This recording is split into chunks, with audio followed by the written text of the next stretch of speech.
لا حول ولا قوة إلا بالله العلي العظيم.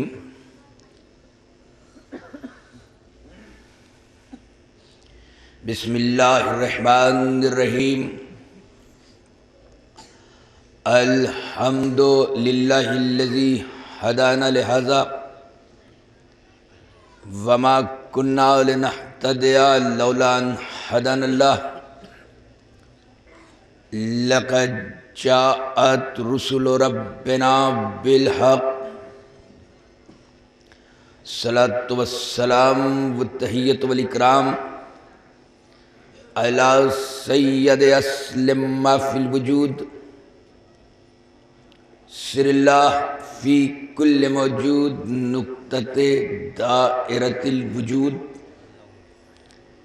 صاحب اللواء الحمد والمقام المحمود. الخاتم لما سبق والفاتح لمن غلق. المعلن الحق بالحق ابی القاسم محمد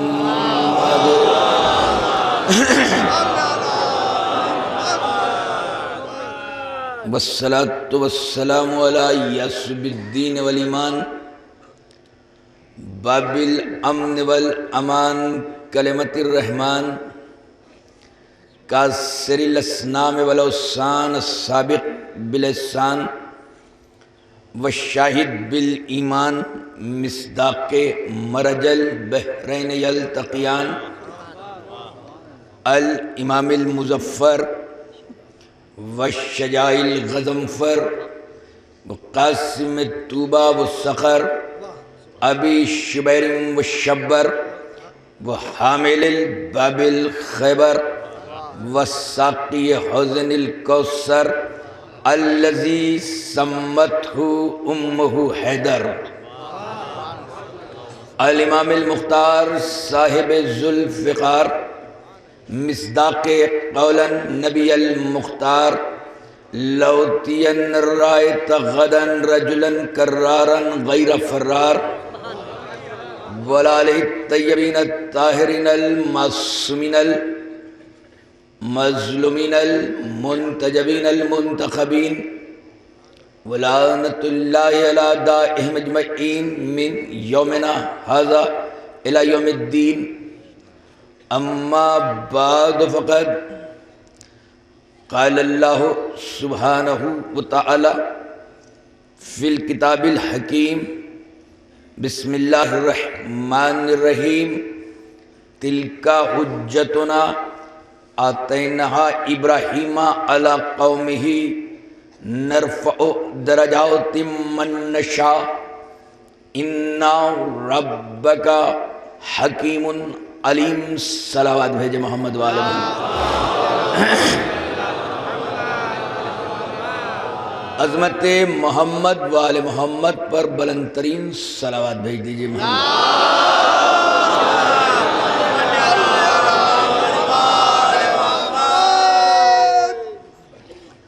آج کی لا حول ولا قوة الا باللہ العلی العظیم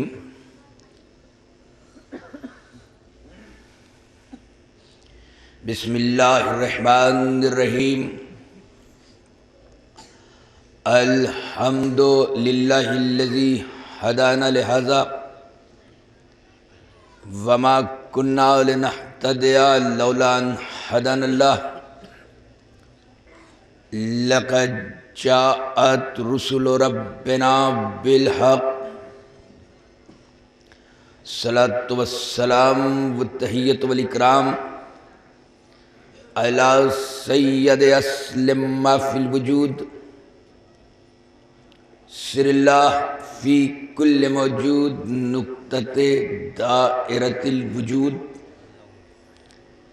صاحب اللواء الحمد والمقام المحمود. الخاتم لما سبق والفاتح لمن غلق. المعلن الحق بالحق ابی القاسم محمد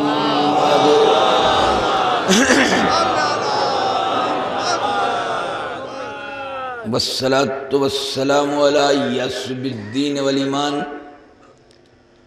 باب الامن والامان کلمت الرحمن کاسر الاسنام والاوثان السابق بالإحسان والشاہد بالایمان مصداق مرج البحرین یلتقیان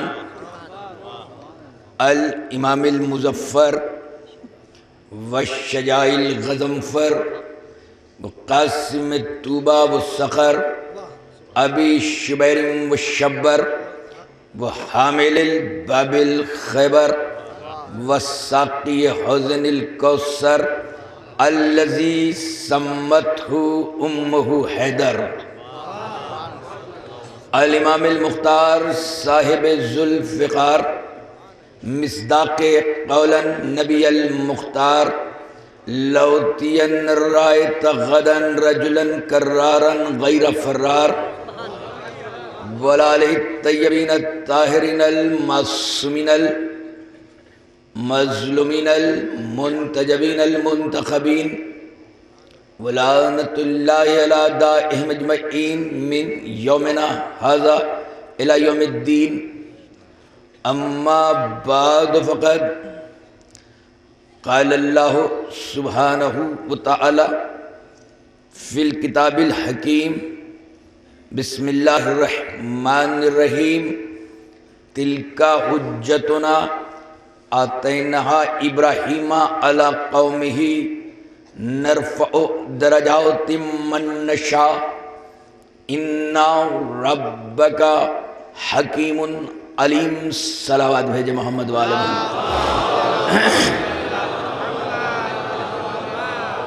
عظمت محمد والے محمد پر بلند ترین صلوات بھیج دیجئے محمد۔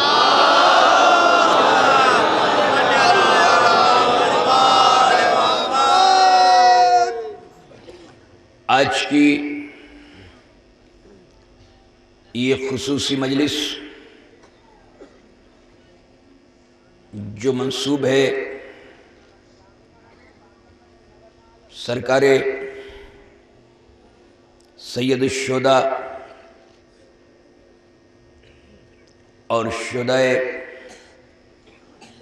کربلا کے چہلم کے سلسلے سے اور ظاہر ہے کہ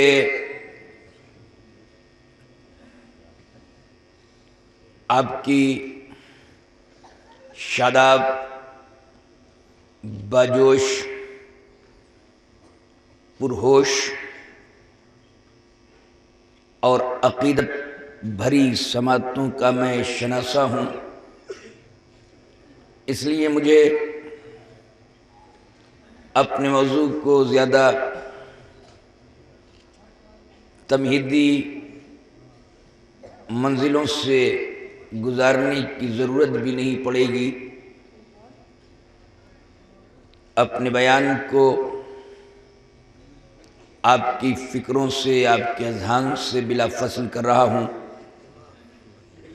اور موضوع گفتگو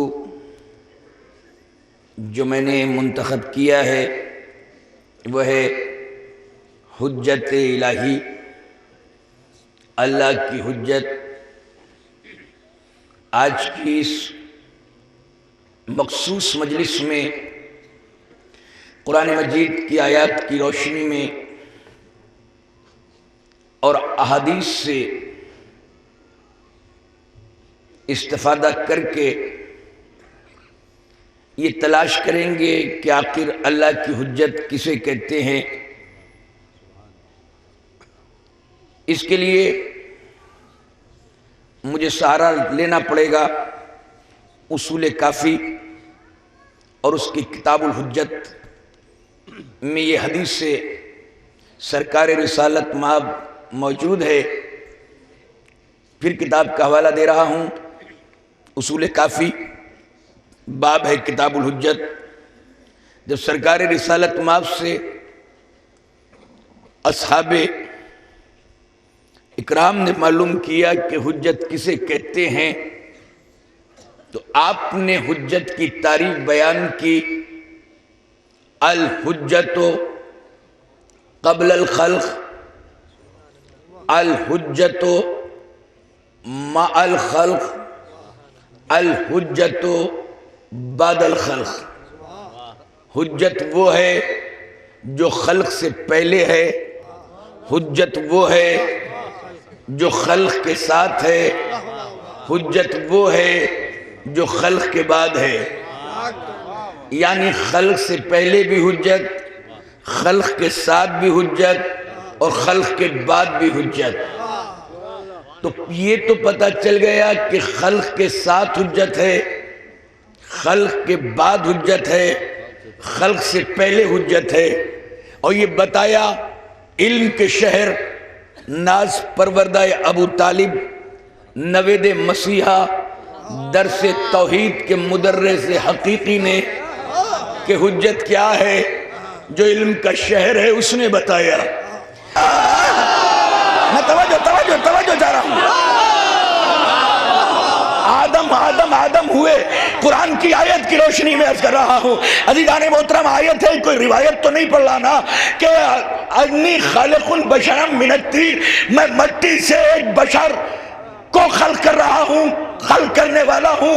یعنی بشر آدم خلق ہوئے، اور نبی نے فرمایا، کتاب الحجت میں حدیث موجود ہے، اصول کافی تو آپ کے اس محلے میں بھی مل جائے گی، کہ کیا ہے جو خلق سے پہلے ہے وہ حجت، تو خلق ہے آدم، تو جو آدم سے پہلے ہے وہ حجت۔ اب یہ تو اردو کی کمی کی وجہ ہے، ہم کہاں سے لفظوں کو ڈھونڈیں کہ جو آدم سے پہلے ہے وہ حجت ہے۔ اب دو طرح کی مخلوق، ایک آدم سے پہلے، ایک آدم کے بعد۔ جو آدم سے پہلے ہے وہ حجت ہے، جو آدم کے بعد آئے، کیونکہ بعد میں آنے والوں کو نسبت ہے آدم سے، تو وہ آدمی کہلائے۔ نہیں اتنی خاموشی سے نہیں، ذرا سا پھر آ رہا ہوں۔ آدم کے بعد جو آئے، کیونکہ آدم سے سلسلہ چلا، ان کی نسبت حضرت آدم سے ہے، تو وہ کہلائے آدمی۔ جو آدم سے پہلے ہیں وہ آدمی نہیں، وہ ہے حجت۔ میں توجہ چاہ رہا ہوں، میں ذرا سا پھر آپ کے قریب آ رہا ہوں۔ یعنی جو آدم کے بعد آئے وہ آدمی، جو آدم سے پہلے ہیں وہ حجت۔ یہ آدمی ہم لوگ تم لوگ اس لیے کہلائے کیونکہ ہم آدم کے بعد آئے ہیں نا، آدم سے نسل چلی ہے، تو ہم لوگ آدمی ہیں۔ آدم سے جو پہلے ہیں وہ آدمی نہیں، وہ اللہ کی حجت ہے۔ اب میں کیا کروں؟ آدمی کو آدمیوں سے ملاؤ، حجت کو حجت سے ملاؤ۔ شاید اسی لیے سرکار رسالت مآب نے ایک بار نہیں 7 مرتبہ ایک کو دوسرے کا بھائی بنایا، ایک دوسرے کی عادتیں دیکھی، ایک دوسرے کی فطرتیں دیکھی، ایک دوسرے کی ذہنیتیں دیکھی، ایک دوسرے کی خصلتیں دیکھی، ایک دوسرے کی طینتیں دیکھی، ایک دوسرے کی فطرتیں دیکھی، ایک دوسرے کی جبلتیں دیکھی، ایک دوسرے کی سیاستیں دیکھی، اور دیکھنے کے بعد ایک کو دوسرے کا بھائی بنایا۔ مسلمانوں کے پہلے خلیفہ کو مسلمانوں کے دوسرے خلیفہ کا بھائی بنایا، حضرت سلمان کو بوذر کا بھائی بنایا، حضرت مقدار کو عمار کا بھائی بنایا، ایک دوسرے کا بھائی بنایا۔ جب ایک دوسرے کو ایک دوسرے کا بھائی بنا چکے تو کسی صحابی نے کہا کہ ابھی تک علی نے علی کو یا رسول اللہ آپ نے کسی کا بھائی نہیں بنایا، تو مسکرا کے جبین امامت کو چوم کر دہنے نبوت سے نکلا، یا علی انت اخی فی الدنیا والآخرہ۔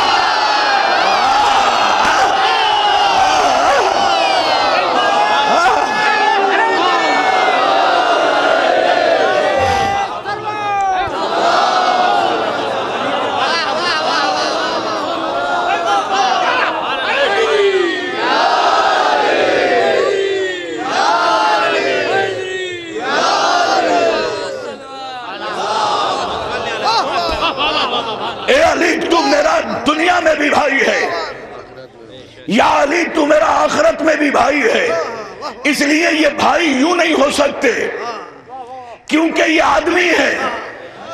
میں توجہ چاہ رہا ہوں، یہ آدمی ہے، آدمی آدمی کے بھائی ہے، حجت حجت کے بھائی ہے. تو میرا دنیا میں بھی بھائی ہے، تو میرا آخرت میں بھی بھائی ہے. اب عزیزان محترم، آدم سے پہلے پھر آخر ہے کون؟ کہ جب آدم کا امتحان لیا اور آدم کے امتحان میں پوچھا کہ بتاؤ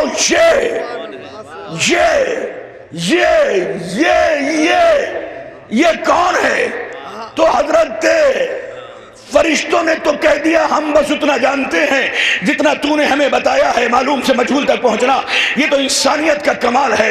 اچھا تم بتاؤ آدم، ہم نے تمہارا انتخاب کیا ہے، تم بتاؤ کہ یہ کون ہے. تو حضرت آدم نے کہا الہی انتا محمود ھذا محمد، انتا العلا ھذا علی، انتا فاطر السماوات والارض وھذہ فاطمہ، انتا المحسن ھذا حسن، انتا خدیم الاحسان ھذا حسین.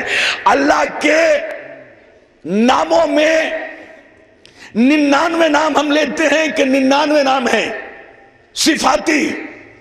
اگر 99 نام صفاتی ہو گئے تو پھر اللہ کی 99 صفتیں ہی رہی.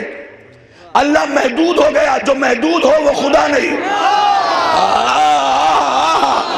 میں توجہ چاہ رہا ہوں، اللہ کے کتنے صفاتی نام ہیں جو گنتی بتا دے وہ جھوٹا ہے، کیونکہ اللہ کی صفتیں محدود ہو جائے تو پھر خدا نہیں رہتا. اس کی ذاتی نام صرف ایک ہے، اللہ، صرف ایک اللہ. چاہتا تو آدم سے اللہ نام لواتا کہ میں اللہ ہوں تو یہ محمود ہے، یہ محمد ہے، میں اللہ ہوں تو یہ علی ہے، میں اللہ ہوں تو یہ فاطمہ ہے، میں اللہ ہوں تو یہ حسن ہے اور یہ حسین ہے. نہیں، اللہ نام نہیں لیا، اپنے ذاتی نام کو چھوڑ کر صفاتی نام لیوائے. میں محمود ہوں تو یہ محمد ہے، کیونکہ میں تو صحن عالم میں بے نقاب ہو کے آ نہیں سکتا. میں تو تمہاری مجلسوں میں، محفلوں میں، تمہارے جم غفیر میں آ کر تخت پہ کھڑے ہو کر یا منبر پہ بیٹھ کے یہ کیسے بتا سکتا ہوں جب میں واجب الوجود ہوں کہ میں محمود کیسے ہوں. جو زمین پہ رہ کے میری محمودیت کی دلیل بن جائے اسے محمد کہتے ہیں. انت العلا ھذا علی، تو اعلیٰ ہے تو یہ علی ہے. یعنی جو میں کیسے آ کر تمہیں بتاؤں کہ میں اعلیٰ کیسے ہوں، جو زمین پہ میرے اعلیٰ ہونے کا ثبوت بن جائے اسے علی کہتے ہیں. یعنی میں مت پوچھنا کہ کہاں اعلیٰ، جہاں جہاں وہ علی وہاں وہ اعلیٰ، جہاں جہاں وہ اعلیٰ وہاں یہ علی. انتا فاطر السماوات والارض، وہ ھذہ فاطمہ، یہ زمین و آسمان کا فاطر ہے. تو میں فاطمہ ہوں تو یہ فاطمہ ہے، میں فاطر ہوں. اب اگر علماء کرام تشریف فرما ہیں، یہ معلوم کیجئے گا کہ فاطر کے معنی لغت میں بہت سے معنی عربی میں آپ کو ملیں گے. فاطر معنی پھیلانے والا، فاطر معنی بسانے والا، فاطر معنی بچھانے والا، اور زیادہ تر جو نام لیا جاتا ہے ترجمہ کرتا ہے فاطر معنی بچانے والا، فاطر پھیلانے والا، بسانے والا، بچھانے والا، بچانے والا. یعنی جس نے آسمان کا شامیانہ پھیلایا وہ فاطر ہے، جس کی وجہ سے پھیلایا وہ فاطمہ ہے. میں توجہ، میں نہیں میں ذرا سا اور نزدیک آ کے گفتگو کرنا چاہتا ہوں. فاطر معنی بچھانے والا، جس کی وجہ، جس نے یہ زمین کا فرش بچھایا وہ اللہ فاطر ہے، جس کی وجہ سے بچھایا وہ فاطمہ ہے. اب یہ زیادہ استعمال جو ہوتا ہے عزیزان محترم، اسی لیے انما خلقت السماء مبنیۃ ولا ارضا مدحیۃ ولا قمرا منیرا ولا فلکا یدور ولا بحرا یجری ولا فلکا یسری الا فی محبت ہؤلاء الخمسۃ الذین هم تحت القصا، یعنی عرش، فرش، حور، طیور، ملک، حور، شمال، جنوب، مشرق، مغرب، بحر و بر، دشت و جبل، ارض و سما، شمس و قمر، کواکب، سیارے، ستارے، قطب، ابدال، قلندر، کچھ نہ بناتا اگر میں فاطمہ کو نہ بناتا۔ توجہ جا رہا ہوں، لیکن یہ تو آپ کے اور ہمارے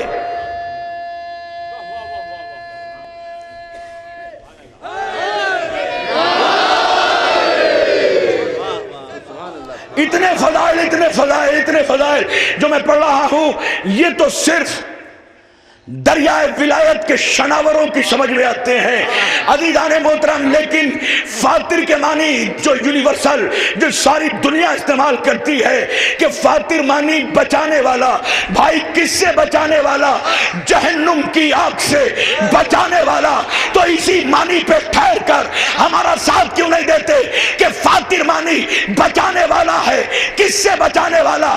جہنم سے بچانے والا، یعنی جو اپنے گنہگار بندوں کو جہنم سے بچائے اسے فاتر خدا کہتے ہیں، جس کی وجہ سے بچائے اسے فاتر کہتے ہیں۔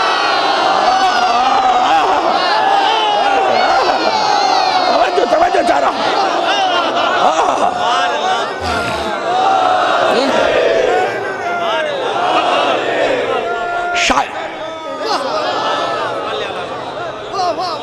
شاید محسن نقوی نے، مرحوم نے، شاعر اعظم نے 4 مصرے اسی لیے کہے ہوں گے، پہلے فاتر کو سمجھا ہوگا، پھر 4 مصرے کہے ہوں گے کہ تحت الثری ہے بغض علی کی گھٹن کا روپ، جنت میرے حسین کی بخشش کا نام ہے، اور کوثر علی کے سجدہ وافر کی ہے زکات، دوزخ بطول پاک کی رنجش کا نام ہے۔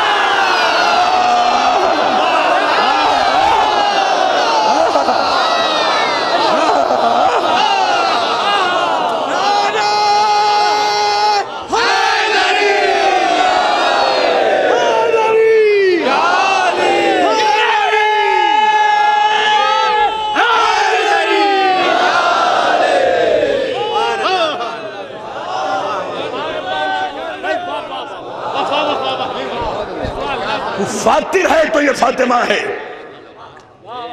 تو محسن ہے تو یہ حسن ہے، تو قدیم الاحسان ہے تو یہ حسین ہے۔ اب میں کیا کروں عزیزان محترم، ہم لوگ سجدہ کرتے ہیں، عبادت کرتے ہیں تو عابد، سجدہ کرتے ہیں تو ساجد۔ ہمارے پیشانیوں کا بندگی کا ثبوت یہ ہے کہ بارگاہ وحدت میں سر بسجود ہو اور ہمارا رخ قبلے کی طرف ہو،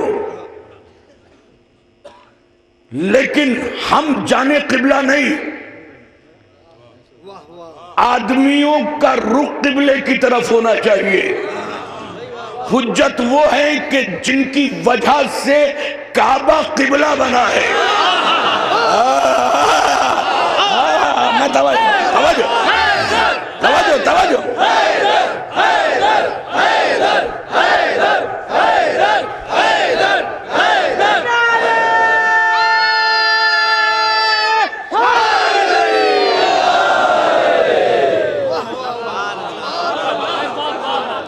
اسی لیے عزیزان محترم، سجدے کا تعلق یوں بھی جسم سے نہیں ہے، سجدے کا تعلق ہی روح سے ہے۔ اسی لیے تو جب آدم کا پتلا، یہ تفسیر کی بات ہے کہ 1-2 دن نہیں، پوچھنا علماء کرام سے کہ مولا کا ادنا سا خطیب پڑھ کے گیا ہے کہ 1-2 دن نہیں، آدم کا پتلا 14,000 برس تک پتلا بنا رہا، پتہ نہیں کیا 14 سے نسبت تھی۔ 14,000 برس تک، سارے لکھتے ہیں، اس میں کوئی اختلاف نہیں ہے، 14,000 برس تک پتلا بنا رہا آدم کا۔ جسے کہتے ہیں ابھی آب و گل کے درمیان تھا، یہی پیریڈ تھا 14,000 برس. پھر اللہ نے اس پتلے کو تو سجدہ نہیں کرایا. پھر سجدہ کب کرایا؟ کہ وَإِذَا نَفَخْتُ فِيهِ مِن رُوحِي فَقَعُوا لَهُ السَّاجِدِينَ. جب میں اس میں اپنی روح ڈال دوں تب سجدے میں پڑھنا. پتہ چلا سجدے کا تعلق جسم سے نہیں ہے، سجدے کا تعلق روح سے ہے. سجدے کا تعلق جسم سے نہیں ہے، سجدے کا تعلق روح سے ہے. پھر عرض کر رہا ہوں، سجدے کا تعلق جسم سے نہیں ہے، سجدے کا تعلق روح سے ہے. یوں تو ہم ماشاءاللہ صبح کی نماز پڑھتے ہیں، ظہرین کی اور مغربین کی، عیدین کی، جمعے کی، ساری نمازوں میں اگر سجدہ بھول سے بھی بھول گئے تو نماز نہیں ہے. مگر ایک نماز ایسی ہے کہ جس میں سجدہ نہیں. یا اللہ وہ کون سی نماز؟ کہ نماز جنازہ. کہ اس میں سجدہ کیوں نہیں؟ کہ جب روح نہیں تو سجدہ نہیں. میں توجہ چاہ رہا ہوں، میں توجہ چاہ رہا ہوں، جیو توجہ چاہ رہا ہوں.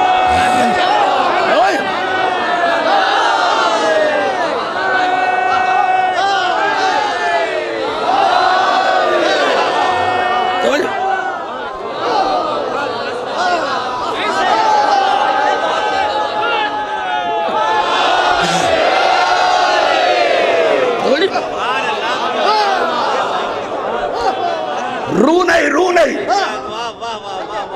جب روح نہیں تو سجدے نہیں. روح نہیں ہے نا تو پھر سجدہ بھی نہیں. سجدے کا تعلق جسم سے نہیں، روح سے. 1,23,999 انبیاء اللہ کے عبادت گزار نمازی پیغمبر، مگر کوئی تاریخ سے، کسی حدیث سے، کسی آیت سے یہ ثابت نہیں کر سکتے کہ ان کا رخ کعبے کی جانب ہوتا تھا. حضرت داؤد، ایوب، یوسف، یونس، ذوالکفل، ذوالقرنین، تارو اور فیشت، سارے انبیاء نماز پڑھتے تھے سبحان ربی العلیٰ و بحمدہ، سبحان ربی العظیم و بحمدہ، مگر ثابت نہیں کر سکتے کہ ان کا رخ اللہ کے کعبے کی طرف ہوتا تھا. حد تو یہ ہو گئی کہ میرے نبی کی بھی ابتدائی نمازیں تھکے نہیں. جب فضائل سنا کرو نہ تھک کر کے سنا کرو نہ شک کر کے سنا کرو. میں توجہ جا رہا ہوں. میرے نبی کا بھی ابتدائی نمازیں کعبے کی طرف نہیں، بیت المقدس کی جانب ہوتی تھی. اسی لیے اسے قبلہ اول کہتے ہیں. وہ تو ایک روز نماز پڑھتے ہوئے مسجد قبلتین میں حالت رکوع میں حکم ہو گیا کہ ہم جانتے ہیں کہ تم کس طرف رخ کرنے سے ہم سے راضی ہوگے، ہم نے تمہارا رخ ادھر ہی موڑ دیا. عزیزان محترم، آگے رسول تھے، رسول کے بالکل پیچھے علی تھے، یا یوں کہوں آگے علم کا شہر تھا، اس کے برابر میں علم کا در تھا، اس کے پیچھے اصحاب رسول کی صفیں تھی. مسلمان خضوع و خشوع کے ساتھ نبی کے پیچھے، ہماری دیکھیں تو صحیح، نبی کے پیچھے نماز ادا کر رہے تھے. مگر جیسے جیسے نبی نے اپنا رخ بیت المقدس سے ہٹا کے حالت رکوع میں کعبے کی طرف موڑا، بالکل اسی طرح ویسے بس ایک ہی رخ تھا کہ جیسے جیسے محمد اپنا رخ پھیر رہے تھے ویسے علی اپنے قبلے کو تبدیل کر رہے تھے. انہوں نے تبدیل کیوں نہیں کیا؟ انہوں نے تبدیل کیوں کیا؟ کیونکہ وہ آدمی ہے، یہ حجت ہے.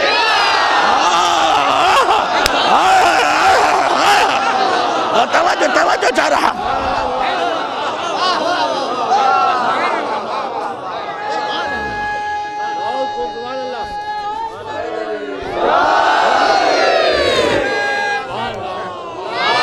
وہ آدمی ہے، کیونکہ وہ آدمی ہے، یہ حجت ہے. اب میں کیا کروں؟ سارے عبادت کرتے تھے اللہ کی، میرے نبی کی بھی ابتدائی نمازیں قبلہ اول کی جانب، بیت المقدس کی جانب، وہ تو بعد میں حکم ہوا ہے۔ عزیزان محترم، تو اس کا مطلب یہ ہوا کہ مکے کے اندر جو کعبہ ہے وہ جسم قبلہ ہے،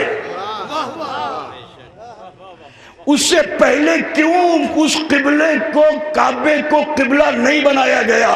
کہ تجھے پتہ نہیں ہے، تجھے پتہ نہیں ہے، یہ مکے کے اندر جو پتھروں کا کعبہ ہے یہ جسم قبلہ ہے۔ جب تک اس کے اندر 12 رجب کی 13ویں شب کو علی نام کی روح نہ ڈال دوں گا،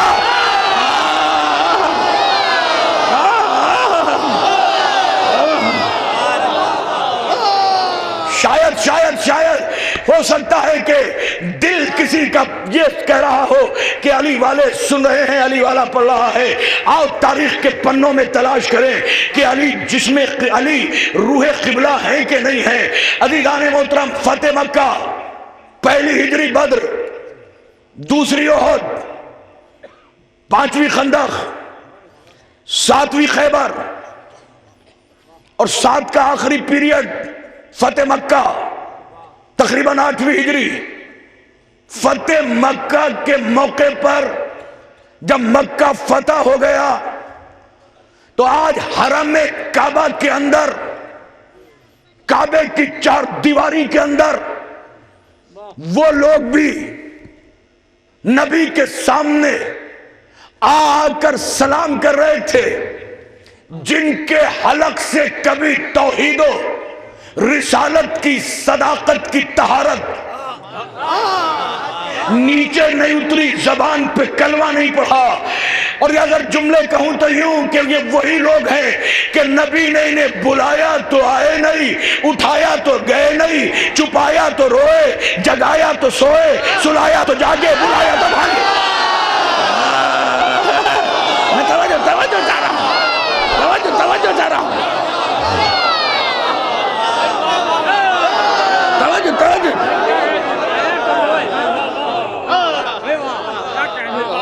کبھی ان کے حلق سے صداقت وحدانیت اترتی نہیں تھی، کبھی رسالت کی طہارت کا کلمہ ان کی زبان سے نہیں چڑھا۔